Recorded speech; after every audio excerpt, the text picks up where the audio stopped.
저는 법무법인 한길의 연규일 변호사라고 하고요. 지금 방배 7구역 재건축정비사업조합에 이번에 지금 입찰 지침 관련해서 약간 이제 문제점들이 좀 있어 보여서 그 점을 좀 말씀을 드리려고 합니다. 이제 이번에 시간이 별로 없으니까 좀 빨리 말씀을 드리면 입찰 지침 중에 이제 문제될 소지가 있어 보이는 점들이 있어요. 이게 이제 통상의 재건축 재개발 정비사업 조합의 입찰 지침과 벗어나서 내용상 해석의 충돌이 발생할 부분도 있고 또 그렇게 되면 이제 향후 분쟁이 되거든요. 그래서 분쟁이 발생할 가능성이 있는 규정도 있고 또 이제 이런 불확실성으로 인해서 이제 소위 말하는 일군 대형 건설사들의 법무팀에서는 이런 법적 리스크를 회피하려는 경향이 상당히 강합니다. 근데 그로 인해서 이제 불참 사유들이 좀 있어 보이고 그래서 이제 그런 걸 중심으로 말씀드리겠습니다. 먼저 조합 입찰 지침 현재안의 계약서 강제 조항 부분이 있는데요. 그 내용은 간략히 설명을 드리면 조합에서 제시하는 공사기구 계약에 총 68개 조항이 있는데 그 중에 35개 조항은 어떠한 경우에도 변경 불가하다라는 내용으로 이제 입찰 지침을 받은 거예요. 근데 문제는 이게 이제 일군 대형 건설사들의 입찰 참여에 허들로 작용할 가능성이 좀 있어 보입니다. 왜냐하면 계약이라는 게 이제 양 당사자의 의사의 합치가 나는 이런 공사 용역을 수행하겠다. 그 대금으로 이제 상대가 조합은 그 공사 대금으로 얼마를 주겠다라고 해서 무수히 많은 협의들을 거쳐서 이제 합의를 만들어 나가는 과정인데 그런 이제 법조인들은 이제 그런 관념하에 계약이라는 걸 알아보거든요.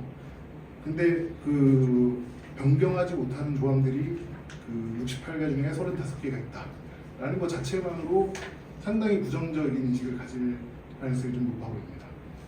그 이유가 이제 말씀드렸다시피 계약이 그러면 그게 계약인가?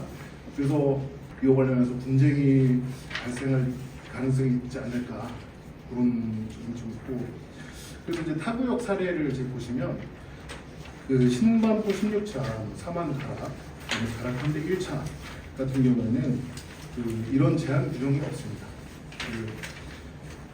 조합에서 제시하는 공사도 계약안이 있는데 그에 대해서 이제 입찰자 시공사들이 참여를 희망하는 시공사들이 전후 비급표를 작성을 해서 자기네들이 이제 제안을 할 수 있는 거죠. 그래서 이제 조합에서는 특히 이제 조합원들이 이제 시공자들을 선택을 할 때 그런 것들을 이제 참조하셔가지고 이제 결정을 하시는 건데 지금 이 방배 7구역 재건축 정비사업조합 같은 경우에는 상당히 이제 근래에는 보기 드문 이런 강제 조항을 좀 넣은 겁니다. 그런 이제 문제가 있습니다. 특히 이제 제가 이제 수주 관련해서 DLDNC 수주 관련한 자문을 좀 하고 있는데 DLDNC 같은 경우에는 법무팀이 상당히 까다롭습니다. 그래서 애초에 이제 이런 허들로서 작용하는 그런 계약 강제 조항을 보면 추측컨대 이제 부정적인 변화를 낼 가능성이 높고 또 이제 일부 대형 건설사 중에도 법무팀의 이제 소위 말해서 파워가 상당한 몇 군데가 있는데 DLDNC가 그 중에 하나거든요. 근데 이제 이런 지침상으로는 DLDNC의 경우에는 참여가 힘들지 않을까 그런 생각이 듭니다. 그다음에 이제 공사비 지급 방법 지침서 15페이지에 있는데 이제 과항에 공사비 지급 방법이 기재되어 있습니다. 근데 이거는 사실상 유명무실한 규정이에요. 왜냐하면 이 내용이 뭐냐면 분양수익금이 이제 들어왔을 때 그 중에 7할은 이성률에 따라서 시공사에게 지급하고 나머지 3할은 조합에서 이제 재반 사업비로 쓴다라는 건데 이게 지금 제가 알기로는 방배 7구역의 일반 분양 면적이 약 5,000평 정도 되는 걸로 알고 있습니다. 근데 5,000평에 평당 6천만 원만 잡아도 일반 분양 수익은 3천억 원 정도 되거든요. 근데 그러니까 분양 수익금 3천억 원의 70%라고 하면 2,100억 원인데 그 제가 알기로는 또 총 공사비가 2천억 원은 안 되는 걸로 알고 있어요. 그러니까 이게 있으나 마나한 조항이 들어가 있는 겁니다. 사실 이거를 제가 보기에는 이걸 기한한 사람이 뭔가 이렇게 특별한 혜택인 양 이렇게 노는 게 아닌가 그런 생각이 듭니다. 그다음에 이제 이게 좀 이슈인데 분양 책임 조건 지침서 15페이지 세부적으로는 117에서 118페이지에 있는 내용입니다. 이게 이제 도급인과 수급인이, 그러니까 도급인은 여기서 조합을 의미하고 수급인은 이제 시공자 선정 절차를 통해서 선정된 시공자를 의미합니다. 그런데 그 도급인과 수급인 사이에 통상은 이 분양대행 계약을 그 공사도급 계약 내용의 안으로 포함을 해서 그 분양대행을 시키거든요. 참 이 분양대행이라는 건 뭐냐면 그 일반 분양권에 대한 분양을 그러니까 수분양자들을 이제 모아오는 그런 용역을 의미합니다. 그런데 그거를 이제 지금 요 지침 안에 현재 요 기재된 내용은 그 시공자와 사이에 분양 업무 위탁 용역 약정서를 그 체결하여 시행하는 걸로 규정되어 있습니다. 근데 이게 이제 어떤 효과를 가질 것이냐? 이 통상적으로는 이 말씀드렸다시피 분양대행 업무는 시공사 공사비에 포함되는 용역으로 이렇게 이제 일을 시행을 하거든요. 재건축 재개발 정비사업조합의 경우에. 그런데 시공자 선정 입찰 시에 이제 그 관련 업체 선정이라든가 또는 모델하우스 건립 등이 약정서에 이제 포함되도록 합니다. 별로 이렇게 시공사로부터 이러한 특이한 내용의 확약서를 진부하는 경우가 없었어요. 근데 지금 이제 방배 7구역의 경우에는 현재 지침 안대로라면은 사전에 이제 분양대행 계약을 시공자로 하여금 체결토록 그러니까 의무화하는 규정이 이렇게 들어가 있는데 이게 조금 의심스럽습니다. 왜냐하면 이를 기한한 자가 좀 어떤 모종의 의도를 가지고 이렇게 분양대행 계약을 체결하도록 시공자로 하여금 그렇게 이제 그 사립한 건 아닌지 좀 의심이 됩니다. 이게 이제 사실 이제 제가 좀 생각을 해보면 굳이 왜 이 조항을 넣었나를 생각을 해보면 이 규정을 삽입한 사람이 이제 본인이 원하는 분양 대행사가 있다면 또 본인이 특정해서 선정하고자 하는 시공자가 있다면 이미 요거를 이제 좀 뭐랄까 사전에 이제 좀 아까 살짝 얘기하셨지만 그런 리베이트들이 들어갔을 수도 있어요. 뭐 제가 뭐 자세한 사정은 모르기 때문에 그렇습니다만 이제 이 시행 현장에서 보면은 그런 내용들이 좀 없지 않아 있습니다. 그래서 이제 그렇다면 이제 문제는 뭐냐면 근데 이제 이런 이제 분양대행 계약 같은 경우에 통상 일본 대형 건설사들은 어떻게 처리를 하냐면 아까 말씀드렸다시피 공사도급 계약 안에 들어가 있기 때문에 그 일본 대형 건설사들은 입찰을 통해서 이 분양 대행자를 선정을 합니다. 그러니까 이제 통상 이제 최저가 입찰을 하거든요. 그래서 뭐 지금 요 규정상에는 이제 금액이 특정이 되어 있지는 않은데 뭐 그 분양 대행 그러니까 뭐 일본 대형 건설사가 자기네들 전자 입찰을 통해서 가장 이제 합리적인 가격을 제시하는 분양 대행 그 대행자를 찾아서 선정을 해서 그렇게 이제 진행을 하는데 요 이제 방배 7구역 같은 경우에는 이제 그런 내용이 아닌 거죠. 그래서 이제 이 선정 자체도 보면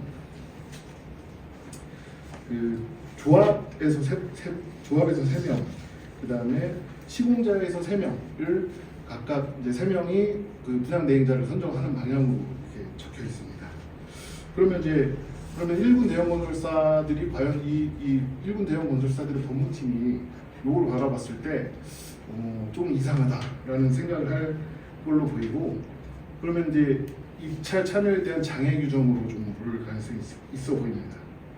그리고 또 나아가서 생각을 해보면 과연 이 조항이 조합원들에게 어떠한 이익을 가져다 주는가 그거는 조금 의문이거든요. 아까 말씀드렸다시피 총 공사비, 그러니까 통상의 입찰 지침대로라면 총 공사비에 이미 포함되어 있는 요 용역을 따로 이제 이런 그 분양 대행 계약 용역을 용역 계약을 체결하도록 하는 건데 거기에 조합 측 사람 3명이 선정에 관여하도록 되어 있다. 그럼 조합원들에게 어떠한 이익이 가고 또 한편 그러니까 조합원들에게 어떠한 이익이 간다라는 게 사실 막상 떠오르지가 않아요. 그런데 이제 조합 측의 이제 조합 집행부가 되겠죠. 이사회가 될 것 같은데 이제 조합에서 이제 특정한 3명의 권한만 늘어나는 조항입니다.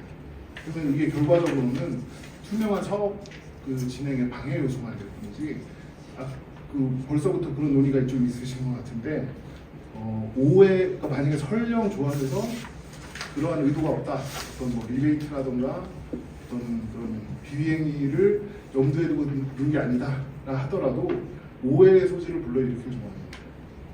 이런 게 있고, 그다음 이제 분야별 공사비 산출 기준서 지침서에 이제 32개, 39페이지인데요. 이제 문제되는 거는 지금 이제 라의 2항을 가보시면 조합원 세대의 마감 자재를 특정을 했습니다.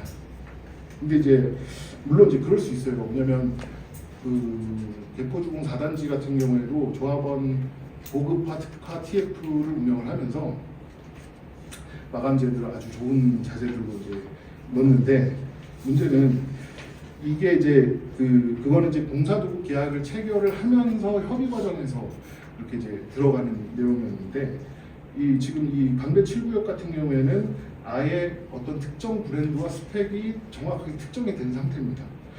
근데 최근 이 마감재 특판 시장에 그러니까 마감재를 공급하는 양태 그런 모양이 어떠냐면 총판업체가 여러 군데 여러 그 자재들을 이제 다 공급을 하고 있어요. 그러니까 이게 이런 부분에서도 이제 오해의 소지가 발생할 가능성이 있는 겁니다. 뭐 예를 들면 여기 보면 샤시 같은 경우에도 로이 3중률이 뭐 이렇게 특정이 되어 있는데 이 총판업체들이 이제 하나씩 그런 것들 다 따가지고 이제 조합에다 제시를 할 텐데 조금 이제 그러니까 조합원들의 오해를 불러일으킬 가능성이 있습니다. 그리고 또 하나는 뭐냐면 제가 예전에 이제 둔촌동 재건축 정비사업 조합 집행부를 자문을 한 적이 있었는데 잠깐 했었는데 거기서 공사 중단되고 또 조합장 해임된 사유가 결과적으로는 이 조합장이 특정한 마감재를 무리하게 이제 무리하게 지정을 했고 그러다 보니까 공사비 증액이 3조 3천 정확하게 기억이 안 나면 아무튼 공사 중단 사태에 이르는 그 지경까지 됐던 거거든요. 그러니까 이런 부분들을 이런 리스크들도 있어서 그리고 또 이제 일본 대형 건설사들이 그런 경험을 그러니까 공사 중단 사태라는 초유의 경험을 했다 보니까 아마도 이것도 이제 좀 리스크로 보지 않을까 그런 생각입니다. 그다음에 이제 대안설계 인허가 책임의 비용부담 확약서가 있는데 이 내용은 뭐냐면 이제 조합에서 지금 제시하고 있는 설계소에 이제 시공사가 대안 설계를 하는 경우에 통상적으로는 이 대안 설계 비용은 대안을 제시하는 시공사가 부담을 합니다. 그런데 여기서 이제 대안 설계 인허가, 그러니까 기존의 사업계획 승인을 만약에 받은 설계도서가 있다면 대안 설계를 해서 다시 변경 승인을 받아야 되는데 요에 대한 인허가에 대한 부담을 시공사가 져라라고 이제 기재되어 있는 건데 이런 경우가 이제 이런 도급제 방식에서는 없습니다.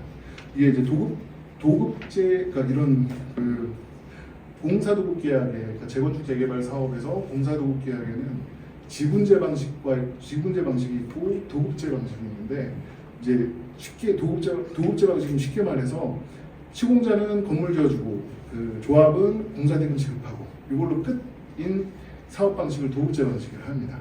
근데 이제 이런 도급제 방식을 채택하고 있는 방배 7구역 이 조합에서 이런 인허가에 따른 리스크를 시공자한테 부담을 시키는 거거든요. 그러니까 이게 또 건설사 이제 법무팀 입장에서는 이 리스크를 과연 우리가 지는 게 맞느냐. 그래서 이제 허들로 입찰 참여에 대한 허들로 좀 작용할 가능성이 좀 있어 보입니다.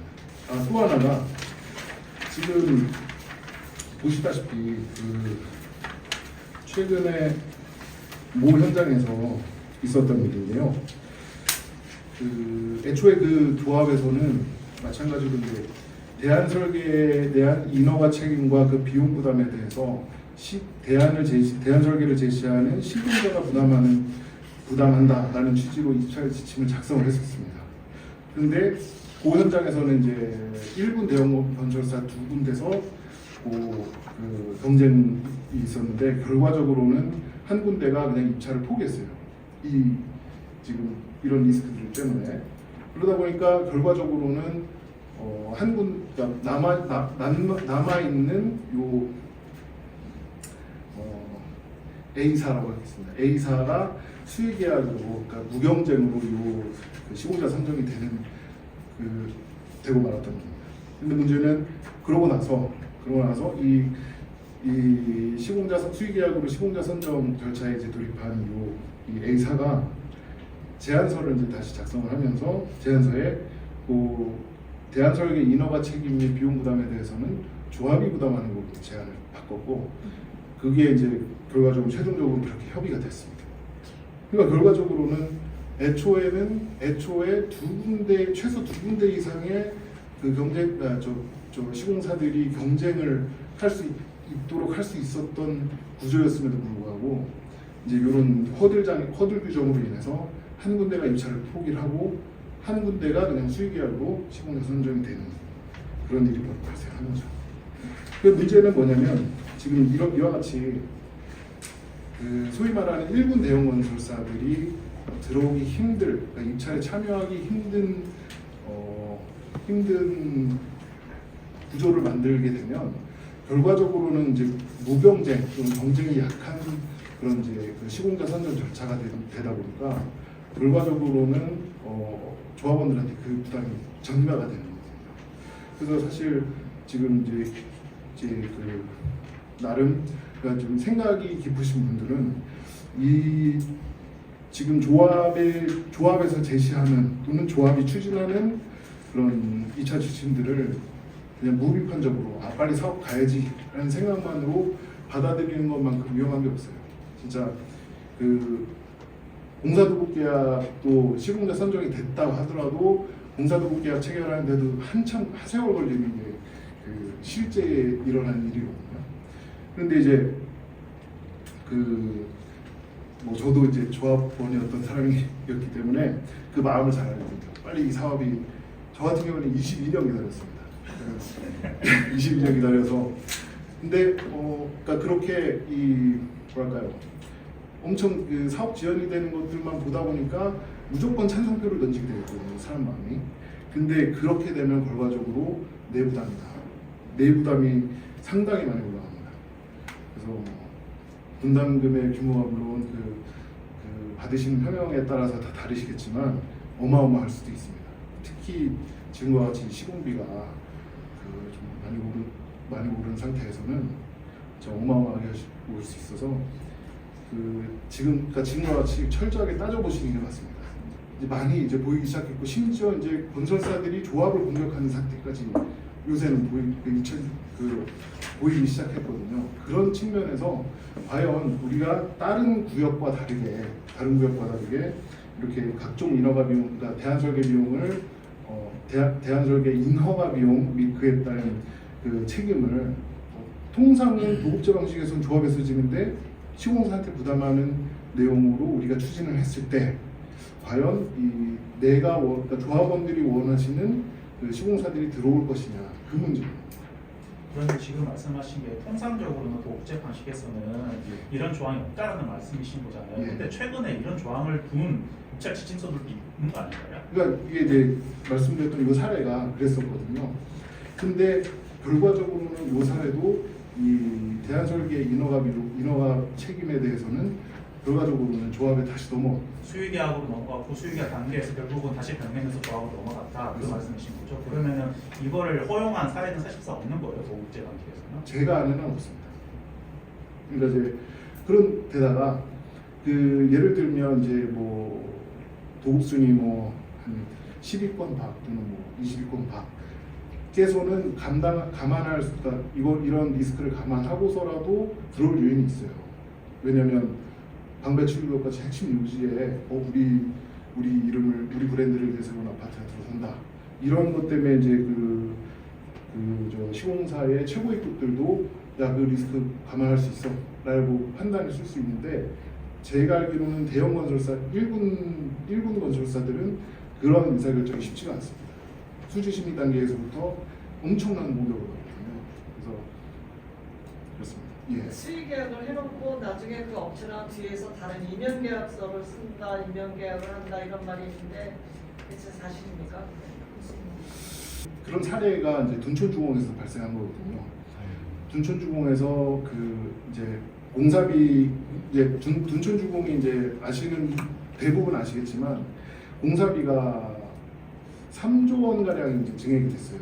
공사비가. 근데 왜 그랬냐면 기존의 조합장이 그 시공사가 아까 말씀드린 이제 마감재 특정된 마감재들을 이제 집어넣다 보니까 거기가 만 세대가 넘거든요. 12,000세대가 넘어.